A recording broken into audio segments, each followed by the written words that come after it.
So, on behalf of the Tools for Life Learning Center at Loudoun Habitat for Humanity, I'd like to welcome you to today's virtual workshop called At Home Drywall Repairs.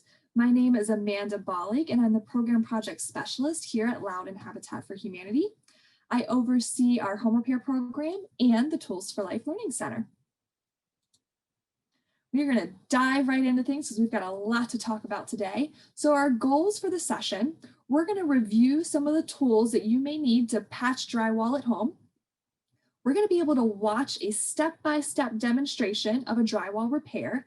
And if you stay till the very end, we've got a bonus clip on how to patch drywall without using any drywall tape. So you're not going to want to miss that.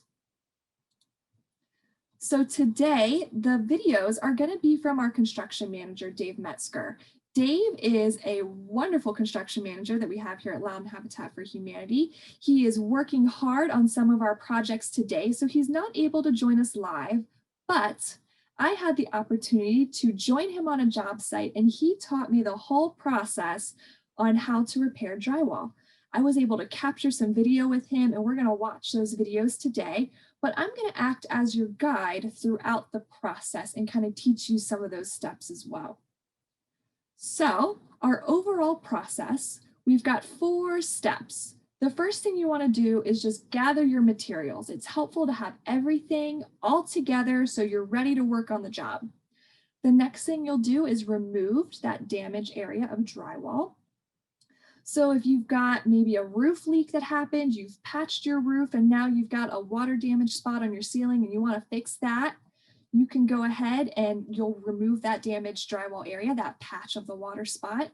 Maybe you tripped and fell and maybe you've got a ding in your wall or a hole or something and you want to patch up that area. That's your damaged area. So after you've removed that, the next thing you'll do is install that new drywall patch. And then at the very end, you'll complete the patch with your taping, your mudding, your sanding, and maybe even some paint. So we are going to jump in first with the tools and materials.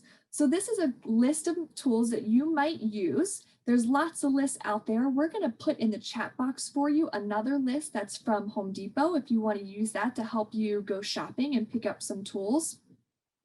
There's also going to be a link sent out to you in the chat box about purchasing drywall panels, and I'll get to that in just a second. But you may not need to use everything on this list. It's really kind of up to your comfort level and what maybe you already have at your house. So the first thing you might want to gather up is a tape measure or maybe a carpenter's square or even a level can help you. So you'll use this to make sure that you're tracing straight lines, that you're able to measure where you've got to cut your drywall, and this will help with that. So you can use one of those tools for that.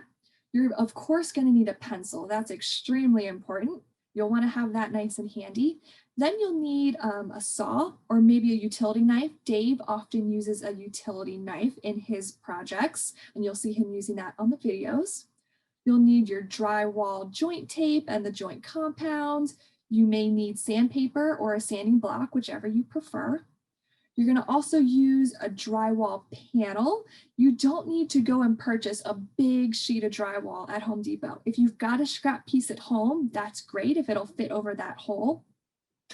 Or what you can do, and you'll see in the chat box coming out, is that we actually have a link for how you can purchase a smaller piece of drywall straight from Home Depot.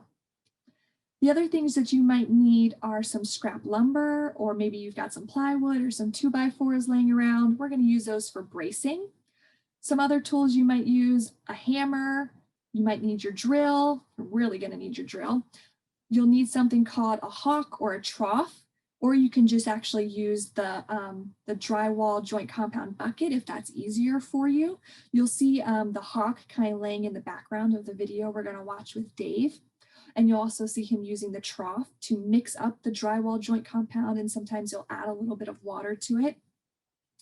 You may also use a hammer. This might help you remove that damaged piece of drywall. And then you'll also use something called a putty knife. And what Dave suggests is that you, if you're able to, use 3 different sizes. So a 4-inch, a 6-inch, and a 12-inch putty knife. And what the purpose of that is when you're first applying your joint compound, you want to use your smallest knife for the first go around. You'll let it dry, you'll sand it, and when you're ready to use your next coat of joint compound, then you're going to move up to your next size knife. So then you'll go to the 6-inch knife, and you'll continue that process till you've used your largest putty knife, and you'll use this to feather the joint compound. And all that means is that you're taking the joint compound and you're spreading it beyond the actual patch. So you're blending it in to your already existing drywall. And that makes sure that it looks smooth and seamless. So these are just a few of the tools and materials that you might want to gather. But in the next video we're going to watch, you'll see Dave introduce some of those tools and materials for you. So we will go ahead and watch that now. Good morning. We're going to do a drywall repair. Show you a quick, easy way to do drywall repair. These are the basic hand tools that you need.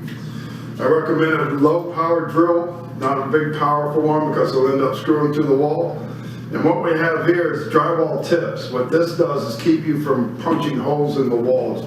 I recommend these anytime you do drywall. Of course, you're going to need a drywall knife. I recommend if you're doing drywall, just put a new blade in it. Don't try to use an old blade, it never works.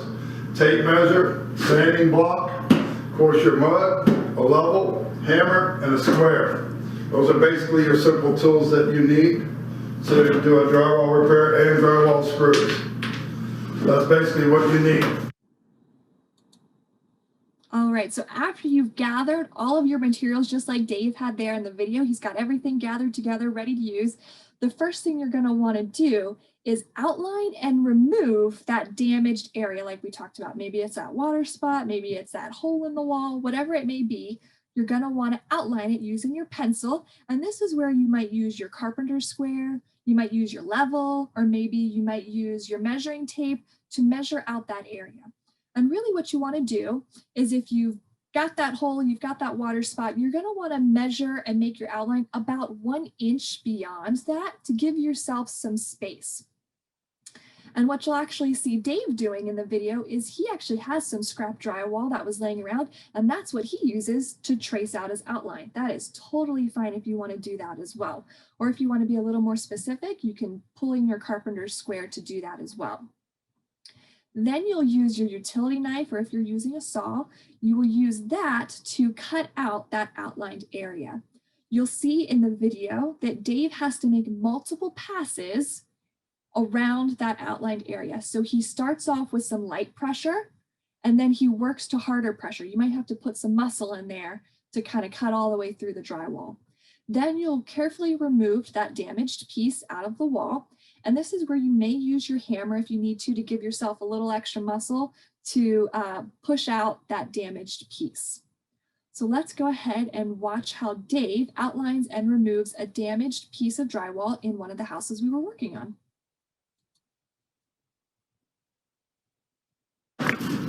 So we're going to prepare this piece right here. So we have a scrap piece of drywall that was on another area of the house that we're working on. So we're going to make this hole cut out to about this piece here. So we'll just take, mark it.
All right, so you saw Dave use the utility knife there to cut out that damaged piece. He made several passes, cutting out the old drywall, first kind of scoring it first, and then going a little deeper. Then he actually punched out the old piece, but you may be able to use your hammer to do that.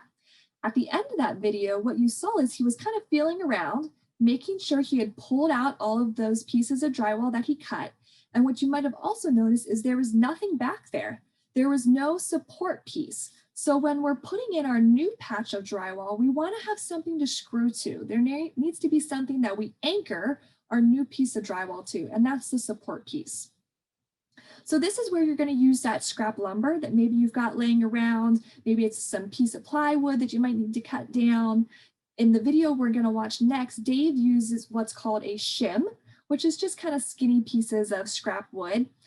But what you can also use, and is a really great trick, is paint sticks. So you can go to your local Home Depot, go to the paint section and get some paint sticks, and those can also work as your support pieces.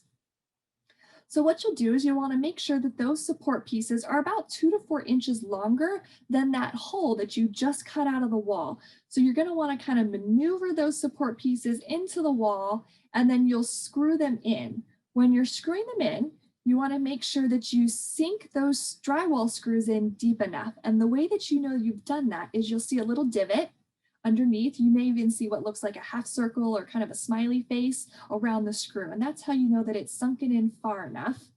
And the purpose of that is when you're going and you're mudding over everything at the end of the project, you don't want to see that screw poking through. So you want to make sure it's sunk in far enough.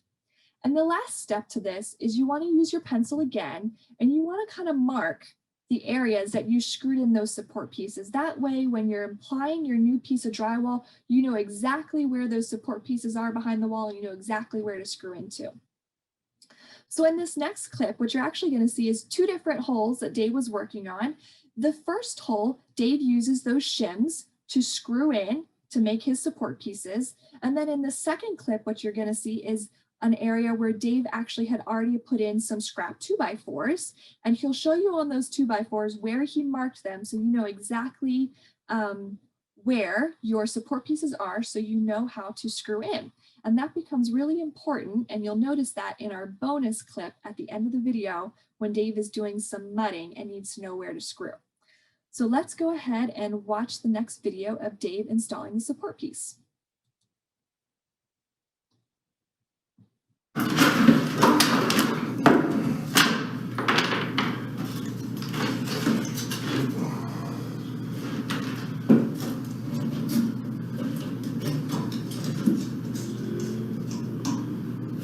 Now what we're going to do is put some bracing in the back.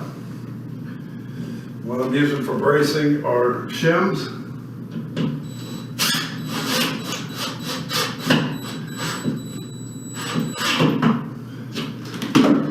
And that'll give me a backer to screw my drywall piece we're going to cut and fill the hole with.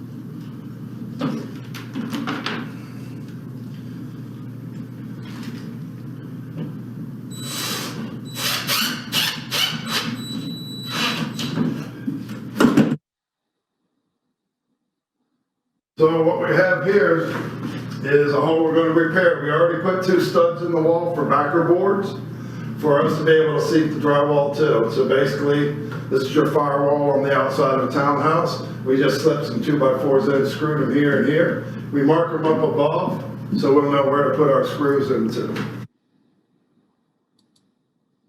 Okay, so after you have installed your support piece, the next step is to install your new piece of drywall. So what you'll do here is you'll use your knife again, and you'll use your carpenter square, your tape measure, your level, whatever you're using, and you'll measure out the patch, the exact size that you're going to need to fill in that hole that you cut, and you'll use your utility knife to cut that piece apart. What you'll see Dave do in some of his videos is he actually just holds the piece of drywall up to that hole, measures it, and cuts it. So then you'll position the drywall into that hole that you would cut, and you will screw in the piece of drywall, making sure that you're screwing it to those support pieces that we installed. And when you're screwing in, you want to make sure that your screws are about 1 inch away from all of the edges. This way you make sure that you're not splitting or crumbling that drywall, because that would not be great. So you want to make sure you move in about 1 inch. When you see the next video, since Dave's piece is quite small that he's patching, he actually just screws right into the center, and you can totally do that as well. If you're doing a bigger piece, you might want to make sure that you're screwing in a little bit farther out, but not quite to the edge, about 1 inch in. So let's go ahead and watch Dave install the new drywall piece.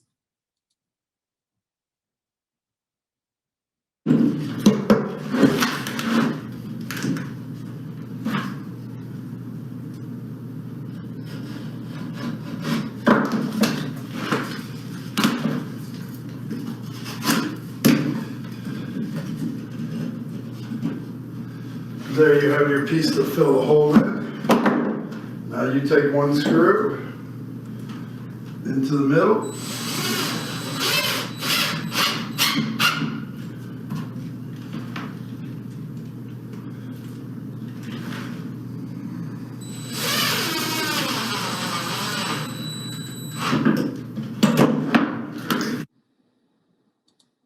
All right, well, that was probably the easiest step that we've had so far. This next step is where things get sometimes a little complicated for people. And this is probably one of the hardest parts, because you want to make sure now that when you're completing your drywall patch, that everything is smooth. So this is where you're going to pull out your materials like your joint compound, your drywall tape. You may be using a hawk, you may be using a trough. And then this is also where you're going to pull out your putty knife. So what you'll do is you will apply a layer of the joint compound to the wall, and then you'll use your drywall tape, and you're going to apply that on all 4 seams of that patch.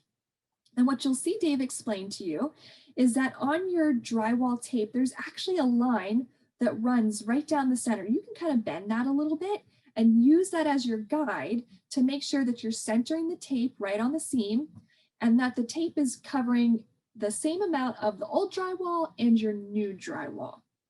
So after you then put on your 4 pieces of tape, you're going to pull your putty knife back out again with your joint compound, and you're going to spread another layer across. And it's okay to go ahead and spread it beyond the actual patch. That's fine. That's part of the feathering process. You want to make sure that it's smooth and flat, and then you're going to let it dry overnight. You'll come back, you'll sand it down, and then you're going to repeat this process about 2 more times. And if you're able to, you want to start with your smallest putty knife and work out to your largest putty knife. So we're going to go ahead and watch a couple different clips of Dave and kind of go through this process of how he applies the tape and then how he goes through the sanding and the smoothing process.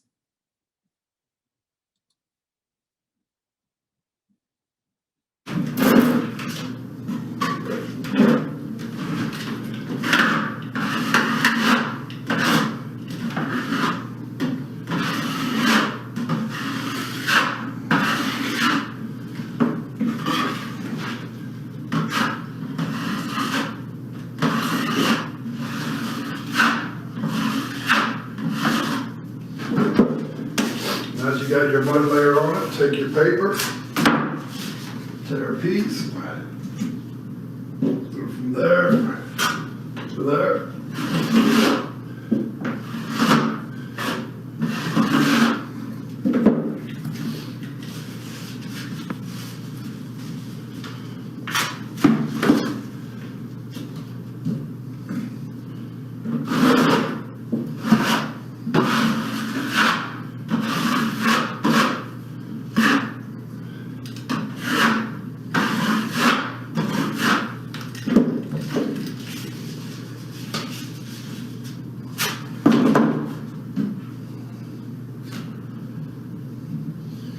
can see in the middle of your tape, there's actually a line to bend. That's the line you want to make sure that goes over the crack, so you know you have a good amount of tape on both sides.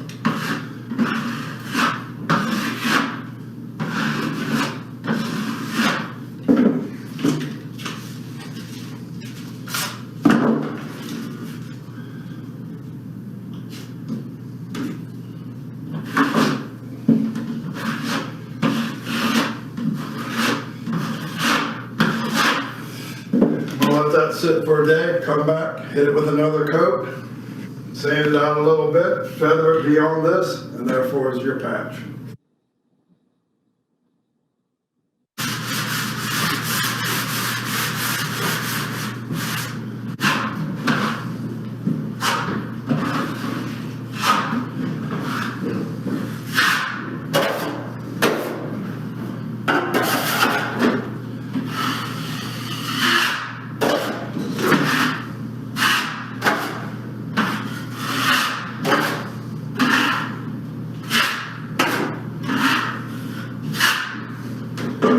Yeah, come back, hit one more time.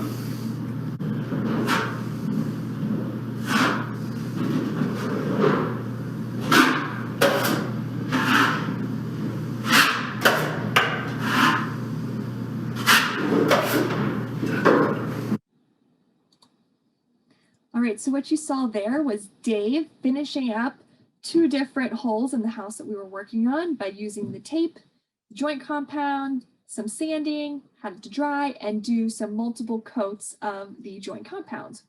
What you didn't get to see is actually one of those holes, that second one that we watched, he did not use any tape on that hole.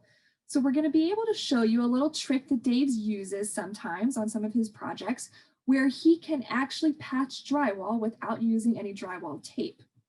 So the process is just slightly different from what you've already seen. So you're still going to cut out that damaged piece just like you would before.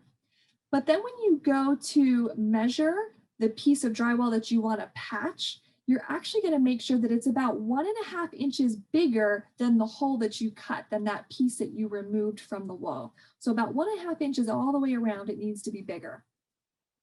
The next step is you're going to use your level, maybe you'll use your measuring tape here. You're going to outline on the back side of your drywall, so that's the brown side of the drywall. You're going to outline the size of your hole. Then what you'll do is pull out that knife again. You're going to cut that outlined area, but this is where things get a little tricky.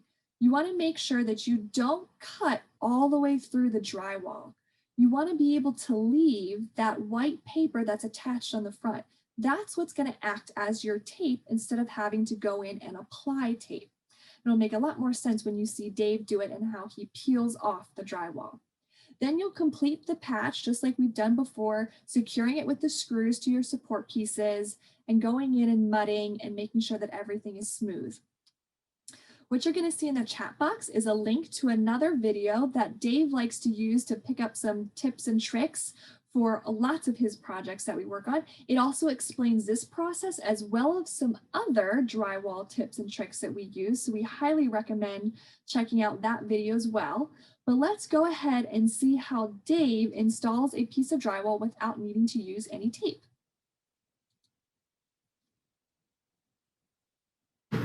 So basically we have a rough cut piece of drywall that's oversized. And a pencil, we always need a pencil. So what we're going to do is take our drywall, mark it on the back side. So we're opening that's there, mark this side, pull your drywall over to this side, mark it there. There, drop your drywall down, mark it there, to there,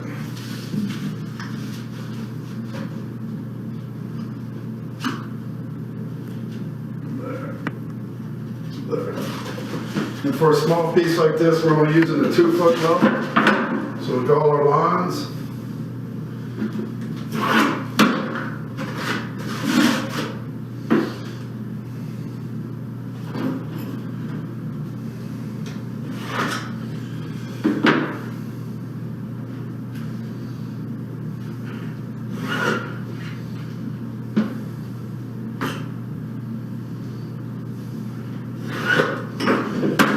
Next on the drywall, we're going to cut the lines all the way through.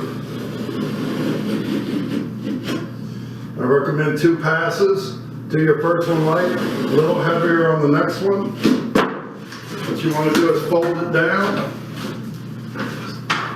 Just simply remove the drywall, saving the paper on the outside to the best of your ability. So basically what we've done is strip the drywall off and let the paper around. Do a test fit to make sure that fits into the hole flush.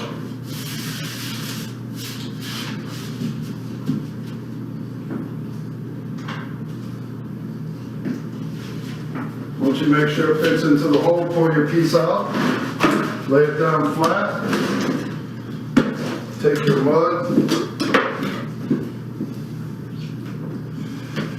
and just kind of add a little bit around the edges.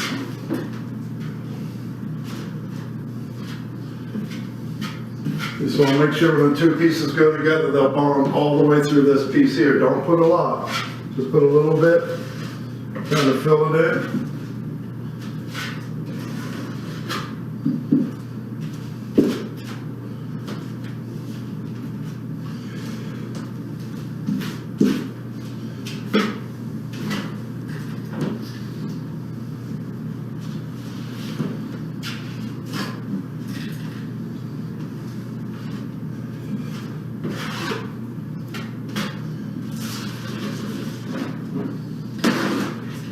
And go around the outside of where you have, put you a light coat all the way around.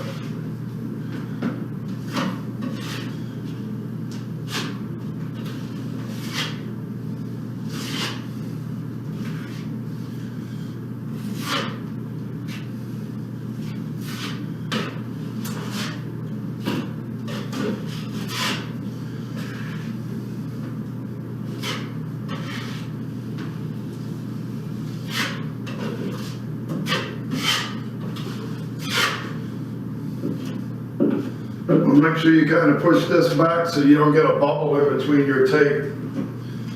Now that you've got this side and that mudded up,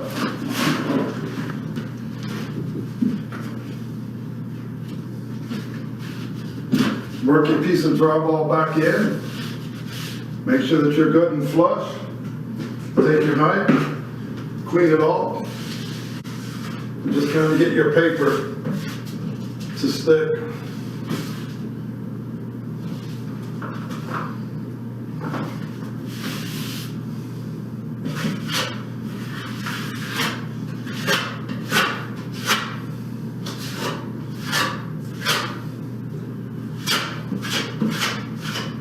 That eliminates you from having to tape all the seams up.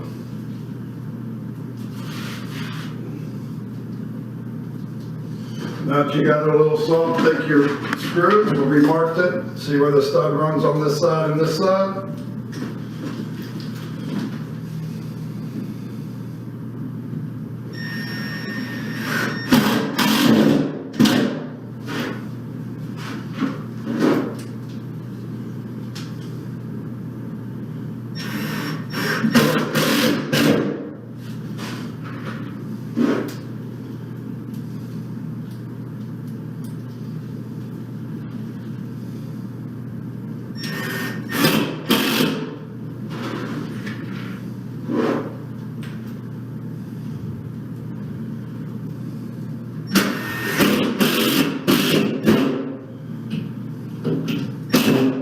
You almost want to make sure when you use this tip that you have the ring, that way you know you're sunk in below.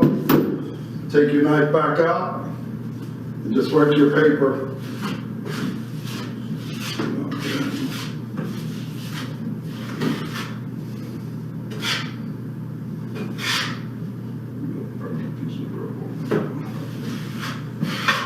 And that's basically a quick, easy repair. Let that dry overnight.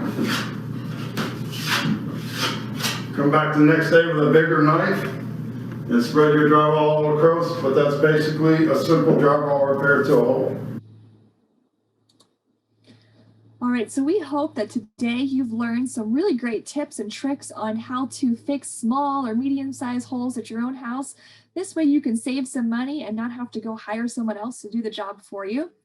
After you've done some of your sanding and you've made sure that everything is nice and smooth, the next thing you might want to do is get some paint.